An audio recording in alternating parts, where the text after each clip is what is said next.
ጋብቻ ቅዱስ ነው። ሩካቤም በራሱ ግንኙነት የባልና የሚስት የተቀደሰ ጋብቻ ውስጥ ያለው ሩካቤ ግንኙነቱም ቅዱስ ነው። ግን በጾም አይቻልም አይደለ? ለምን? ጋብቻ ቅዱስ ከሆነ ሩካቤ ይሄ ግንኙነቱም ቅዱስ ከሆነ በጾም ወቅት ለምን ነው የማይደረገው? ይህንን ፖድካስት እንድታስበው ነው።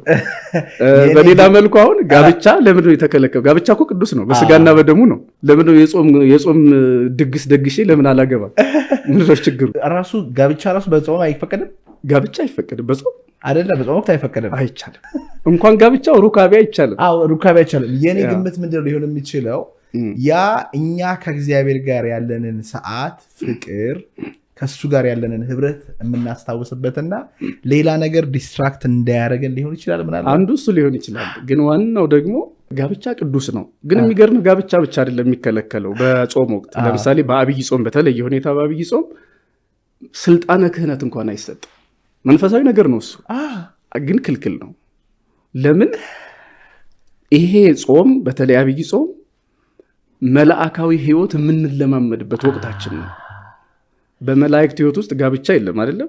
በማቴዎስ ወንጌል ምዕራፍ 20 ቁጥር 30 ጀምሮ መድኃኒታችን ኢየሱስ ክርስቶስ እኛ ሞተን ተነስተን እንዴት እንደምንኖር ሲያብራራላቸው ለጠየቁት በሰማይ እንደ መላእክት ትሆናላችሁ፣ አትጋቡም፣ አታገቡም እያለ አብራርቶላቸዋል። ስለዚህ ሰው ሞቶ ተነስቶ የሚኖረው መላእካዊ ህይወት ነው። አሁን እኛ የምንጾመው እና ጋብቻን የምንከለከለው መላእካዊ ህይወትን በምድር እየተለማመድ ነው ስለሆነ ነው።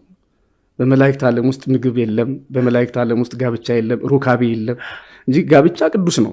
ግን ቅዱስም ቢሆን በመላእክት ዓለም ውስጥ የለም። ስለዚህ በምድር እያለን ሰማያዊ ህይወትን እየተለማመድ ነው፣ መላእካዊ ህይወትን እየተለማመድ ነው። እንስሳዊ ፍላጎትን ይሄ ብላ ብላ የሚለውን ጠጣ ጠጣ የሚለውን ነገር እያራገፍ ነው። ስለዚህ በመላእካዊ ህይወት ዘመናችን ይሄ ሁሉ ነገር ስለሌለ አናደርገውም እንጂ መብላት መጠጣት በራሱ ርኩሰት አይደለም። ጋብቻ በራሱ ርኩሰት አይደለም። መላእካዊ ህይወትን ግን አይወክልም በዛ በሰማይ ይሄ ስለሌለ እና ስንጾም መላእካዊ ህይወትን እየተለማመድ ነው። ሞተን ተነስተን የምንኖረውን ህይወት በምድር ላይ እየቀመስ ነው ማለት ነው።